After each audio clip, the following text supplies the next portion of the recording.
অভিমন্যু কথার অর্থ কি? শ্রীমদ ঈগল গীতাতে আপনি পাবেন তার সঠিক ব্যাখ্যা। আমাদের ভারতবর্ষে সমস্ত আধ্যাত্মিক জ্ঞান সিম্বলিক সিগনিফিকেন্সের মধ্যে রাখা আছে। সিম্বলিক সিগনিফিকেন্স হচ্ছে সব থেকে হাইয়েস্ট নলেজ। একমাত্র এনলাইটেন্ড পার্সন যারা, তারা এই সিম্বলিক সিগনিফিকেন্সের মধ্য দিয়ে ভারতবর্ষের সমস্ত শিক্ষাকে তারা সংরক্ষণ করে রেখে গেছেন। তাই সিম্বলিক সিগনিফিকেন্স এনলাইটেনমেন্ট পার্সনদের ভাষা, এটা সাধারণ মানুষের ভাষা নয়। তাই সাধারণ মানুষেরা সিম্বলিক সিগনিফিকেন্সের মানে বুঝতে পারেন না। তো যখন আমরা এই সিম্বলিক সিগনিফিকেন্সের মানেগুলো বুঝতে পারবো জীবনে, তখন আমরা জীবনে দেখতে পাবো যে এগুলি আমাদের জীবনের ম্যানুয়াল, এগুলি আমাদের জীবনের এগিয়ে যাওয়ার জন্য শিক্ষা। অভিমন্যুকে তার সঠিক ব্যাখ্যা আপনি পাবেন শ্রীমদ ঈগল গীতার মধ্যে। অভিমন্যু কথার অর্থ হলো ক্রোধিত ব্যক্তি, যে নির্ভয়ে ক্রোধ করতে পারে।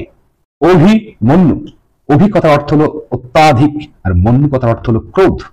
যে ব্যক্তি অত্যাধিক ক্রোধ করে, প্রত্যেকটা মানুষের অভিমন্যু যারা ক্রোধের দ্বারা চালিত হয়। আপনি ক্রোধের মধ্যে যা ডিসিশন নেবেন, সে প্রত্যেকটা ডিসিশন হবে আপনার ভুল। ক্রোধের মধ্যে আপনি যে সকল সিদ্ধান্ত নেবেন, দেখবেন প্রত্যেকটা সিদ্ধান্ত আপনার ভুল হয়ে যাচ্ছে।